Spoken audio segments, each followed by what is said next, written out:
जय जगन्नाथ। मुख्यमंत्री केमिति हुअन्ति ओ तांकर कार्यकाल विषय जानिबा। मुख्यमंत्री को नियुक्ति और कार्यकाल विषय जानिबा। मुख्यमंत्री हेउछन्ति राज्य मंत्री परिषदर मुख्य। प्रत्येक राज्य विधानसभा पाई निर्वाचन शेष हेबा परे विधानसभा रे संख्यागरिष्ठ आसन पाइथिबा दलर नेतांकु राज्यपाल मुख्यमंत्री भावरे नियुक्ति दियंती। मुख्यमंत्रींकर परामर्श अनुसार राज्यपाल अन्य मंत्री मानंकु नियुक्ति दियंती। विधानमंडलर सभ्य नथिबा व्यक्तिंकु मध्य मुख्यमंत्री निजर मंत्री परिषद रे स्थान देई पारंती। एपरि स्थले उक्त व्यक्ति 6 मास मध्यरे विधानमंडलर विधान परिषद किंबा विधानसभा को निर्वाचित हेबाकू पड़ी थाए।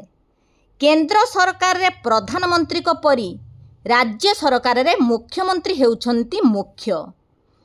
वास्तव रे संविधान विस्वीकृत प्रशासनिक तथा कार्यपालिकार मुख्य हेउछन्ति मुख्यमंत्री। मुख्यमंत्री हेउछन्ति विधानसभार नेता और सर्वोपरि राज्यवासींकर नेता। साधारण निर्वाचन परे विधानसभा रे थिबा संख्यागरिष्ठ दलर नेतांकु राज्यपाल मुख्यमंत्री भावे नियुक्त करती। मुख्यमंत्री समेत मंत्री परिषद राज्यपालंकर मर्जी उपरे कार्य करती सत, मात्र विधानसभा रे संख्यागरिष्ठ सभ्य मानकर आस्थाभाजन होइथिबा पर्यंत से निज पदवी रे रहंती।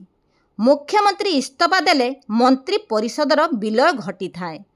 मुख्यमंत्री हेउछन्ति मंत्री परिषदर सृष्टि स्थिति और विलयर आधार।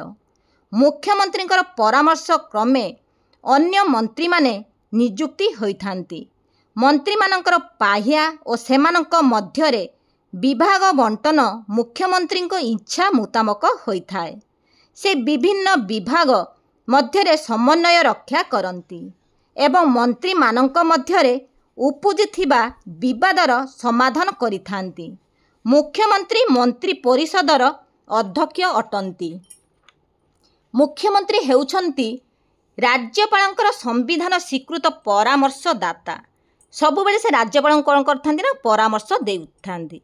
से हेउछन्ति राज्यपाल एवं मंत्री परिषदर जोगसूत्र रक्षाकारी।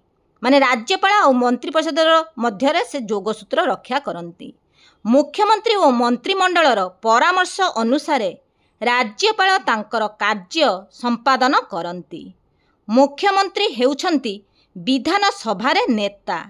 विधानसभा गृहर नेता भावरे मुख्यमंत्री विधानसभा सदस्य मानंकर विभिन्न प्रश्नर उत्तर प्रदान करती। विधानसभा रे से सरकारंकर नूतन नीति और योजना गुड़िक घोषणा करती। मुख्यमंत्री हेउछन्ति निज दल तथा शासक दलर नेता।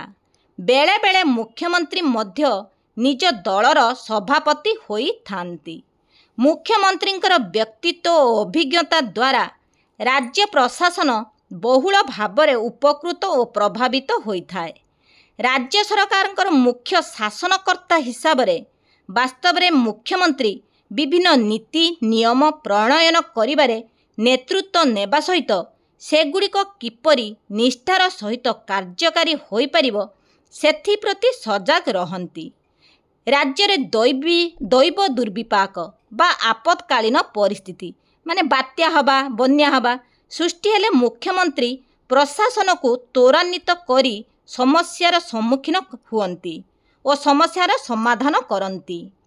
सर्वोपरि मुख्यमंत्री हेउछन्ति राज्यर सर्वोच्च शासनकर्ता और राज्यर जनसाधारणंकर प्रिय नेता। मुख्यमंत्री आंचलिक परिषद, जातीय उन्नयन परिषद, जातीय संहति परिषद और मुख्यमंत्री मानंकर बैठक रे जोग देई राज्यर समूह स्वार्थ केंद्र सरकारंक निकट रे उपस्थापन करती। मुख्यमंत्री कौन करती बैठक रे जोग देई मंत्री मानकर बैठक रे जोग देई राज्यर समूह स्वार्थ केंद्र राज्यर जतिक आमर स्वार्थ दरकार से केंद्र सरकारंक निकट रे उपस्थापन करिथांती। मुख्यमंत्री राज्य सरकारंकर शासन मुख्य। से मंत्री परिषदर सहायतार राज्य शासन निमित्त विभिन्न नीति प्रणयन करी विभागीय अधिकारी मानक द्वारा सेगुड़िक कार्यकारी करती। मुख्यमंत्री मंत्री परिषदर मुख्य भावरे मंत्री परिषदर गठन और मंत्री मानक मध्यरे समन्वय रक्षा करती। राज्यपालंकर प्रमुख परामर्शदाता हिसाब से राज्यपालंकु तांको कार्य संपादन रे सहायता करती। मुख्यमंत्री विभिन्न सरकारी तथा सांस्कृतिक कार्यक्रम रे जोग देई जनसाधारणंकु उद्बोधन दियंती। स्वाधीनता दिवस पालन कार्यक्रम रे मुख्यमंत्री राज्यस्तरीय जातिक पताका उत्तोलन उत्सव रे जोग देई प्यारेड रे अभिवादन ग्रहण करती। मुख्यमंत्रींकर परामर्श क्रमे राज्यपाल विधानसभार अधिवेशन डकाई थांती। संविधान अनुजाई विधानसभार 2टी अधिवेशन मध्यरे 6 मासरू अधिक विरति रही पारिबो नाही। तेणु प्रतिवर्ष विधानसभार अन्यून्य 2टी अधिवेशन हेबा बाध्यतामूलक। विधानमंडलर निम्न सदन को विधानसभा एवं उच्च सदन को विधान परिषद कुहाଯାଏ। जदि ये भिडियोटी आपण मानंकु भल लगे प्लीज लाइक शेयर सब्सक्राइब और कमेंट देबा पई भूलिबे नाही। जय जगन्नाथ।